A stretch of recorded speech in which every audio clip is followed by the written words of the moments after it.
كندا كريم محمود عبد العزيز. كندا امبارح عملت ضجة على التيك توك، يعني بمعنى الكلمة. امبارح كندا فتحت حساب على التيك توك وعملت تيك توك مع باباها كريم محمود عبد العزيز. وطبعا كريم محمود عبد العزيز احسن واحد يعمل على التيك توك، فهي طبعا اختارت احسن حد بيعمل على التيك توك باباها، وعملوا فيديوهات مع بعض وكل الناس تفاعلت معاهم وعجبتهم جدا الفيديوهات دي. فكان الفيديوهات حلوة جدا بصراحة، وطبعا كل الناس علقت انها شبه باباها بالظبط، وانا شايفة شبه باباها بالظبط وشبه هنا الزاهد. مش عارفة ايه اللي جاب هنا الزاهد في الموضوع، بس انا حاسة شبه هنا الزاهد قوي برضه وهي صغيرة. لو حد يعرف هنا الزاهد وهي صغيرة يعني في الصور يعني. بس فده امبارح هي عملت الفيديوهات كتير جدا مع باباها وعلى التيك توك، اسمها كندا وكريم.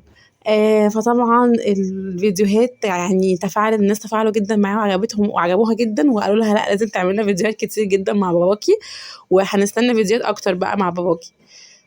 بس كده، ده كان الفيديو النهارده. يا ريت تشجعونا بلايك واشتراك في القناه وفعلوا الجرس علشان يوصل لكم كل جديد، واستنوني في حكايات هدير.